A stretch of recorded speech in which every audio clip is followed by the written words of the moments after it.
Hey everybody, Robert here. Thanks for checking out my channel again. Something that's come across in some of the comments is some of you think like 100,000 is a lot for a film, and trust me, it's really not. But it made me think of a film that I did for far, far, far less. It was during the coronavirus, basically lockdown, where everybody was wearing masks and no one could go anywhere, and it was kind of like, how many times could we watch Tiger King over and over again? And I called some friends, and we decided to go up on a mountain and make a movie in the middle of a global pandemic, which honestly is a heck of a good use of your time during such an event. Like those stories folks would tell of the evil that dwells in these lands. They call them Skinwalkers. Can take on the shape of man or beast, but they're neither. I rented a cabin, and I told everyone I could feed them. I couldn't pay them hardly anything. I mean, most of the actors ended up volunteering, and but coming away from that experience, basically it was like my first time shooting a movie by myself. We are on location. We start early, 5 o'clock tomorrow morning, trying to beat the heat. We are here, day number 1. I haven't had a heart attack yet. It's really hot. Dead man walking over here. I got a headache. Got a headache. This was my first time really DPing a movie, and I'll be honest, I didn't know too much about what I was doing. I was in over my head. So this isn't like my best movie or anything I'm super amazingly blown away by, but I didn't have much in the way of money, even for me. I think it was like 15 grand or something. Like, we had to just get something in the can. It had to be not just good enough for us to be worth our effort and worth our time, but it had to be good enough to distribute, and that's quite a challenge. So that was the first time I switched from the professional systems.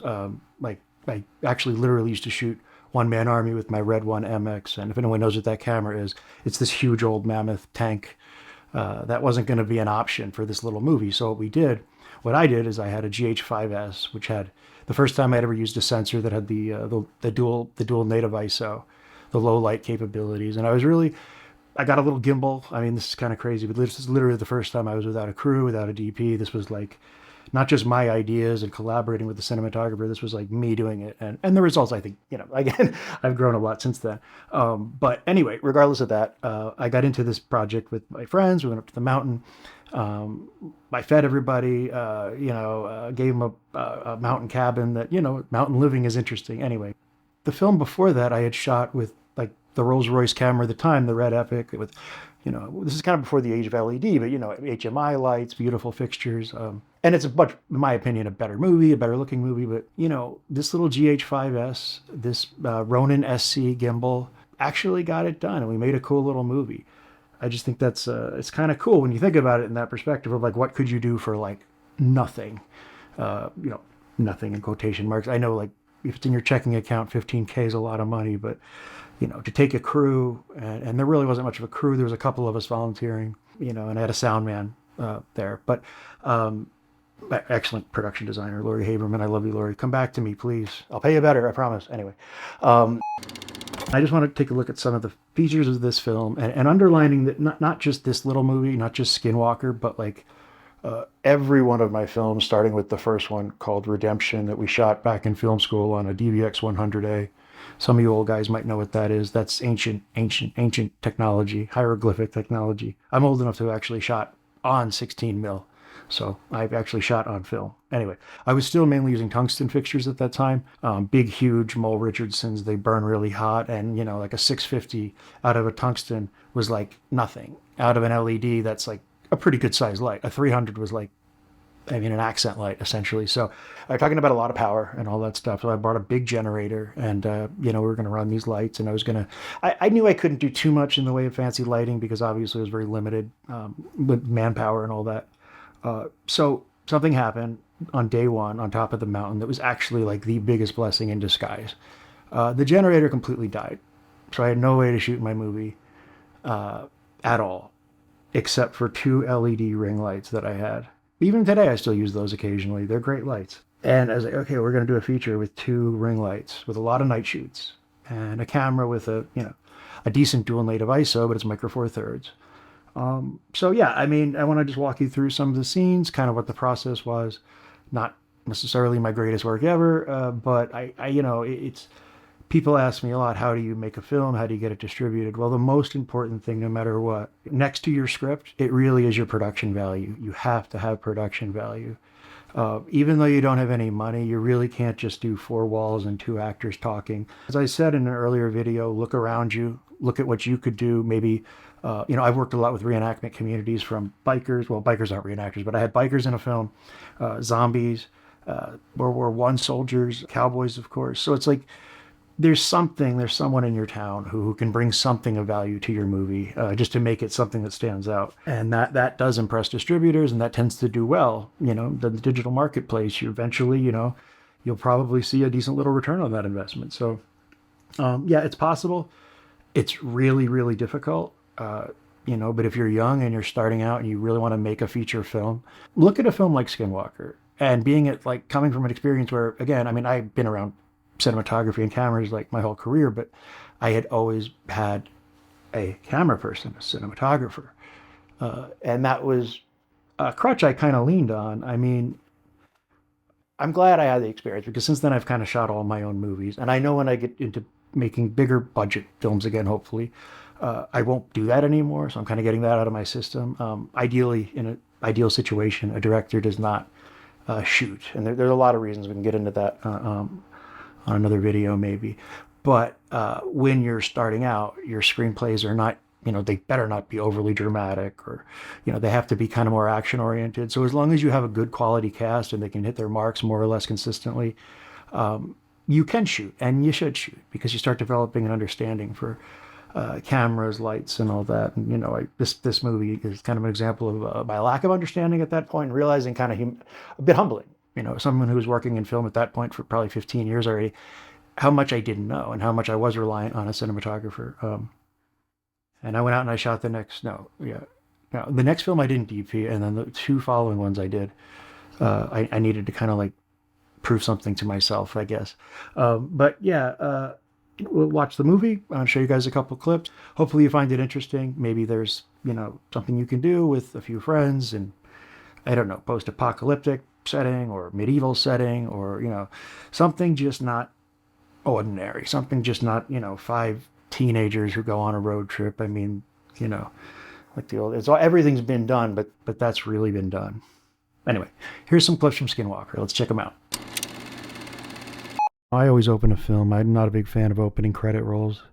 I like to get the audience right into the experience, and talking, budget film, establishing shots that are beautiful nature, hence free.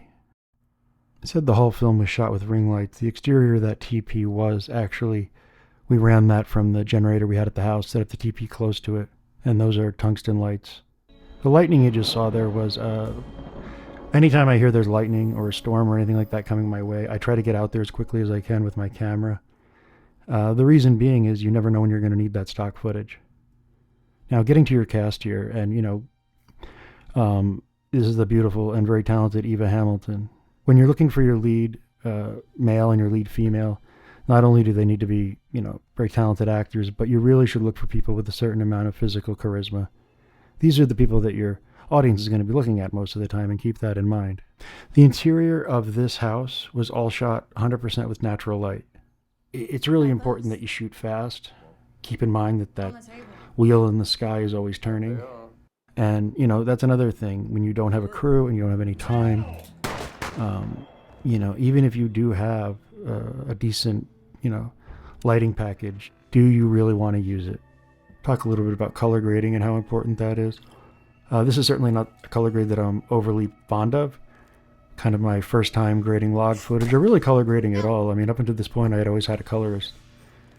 So it's a little hard for me to watch this footage for that reason, but, this might not be the best example, but it is just kind of an idea to say, try to look for something that really complements your story.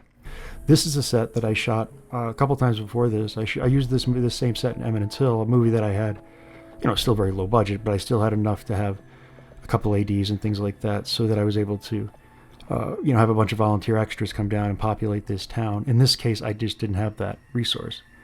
I was doing this pretty much myself and a couple of people. So what I did was, this was virus, so I said, well, what if we made the town affected with, a plague? And that's why it's deserted, which creates this really cool idea. You know, you stumble upon this beat up old town and there's nobody there but this little kid playing the sheriff and this crazy old guy. You're adding to the story. So you're dealing with your limitation of, okay, I can't have a bunch of extras, but I'm finding a creative way that actually serves the story overall as to why the streets are empty. So think about that. You know, think about all your disadvantages and things that you would normally want on a properly budgeted shoot. How can you actually use those limitations to your benefit? So this scene here, as with any of the scenes at the campfire, some of the scenes in the, you know, some of the wider shots of some of the buildings, I was able to get my tungsten fixtures working. But all these scenes here by the campfire, everything we shot up on this mountain was basically just the 2 ring lights. We're using a fire as a practical. This is a lot of high key stuff. You know, again, not really cinematic in the way that I would have liked to do it. But for one thing, not really knowing the camera that well, not understanding its limitations, its strong points and its weaknesses. I went for high key because at least it's there. And at the end of the day, the most important thing is getting your footage in the can and getting it usable. Most of the time, if you approach a feature versus a short film, you're going to find that your footage you're more pleased with is going to be in your short. That's because you have all day to get a couple of shots.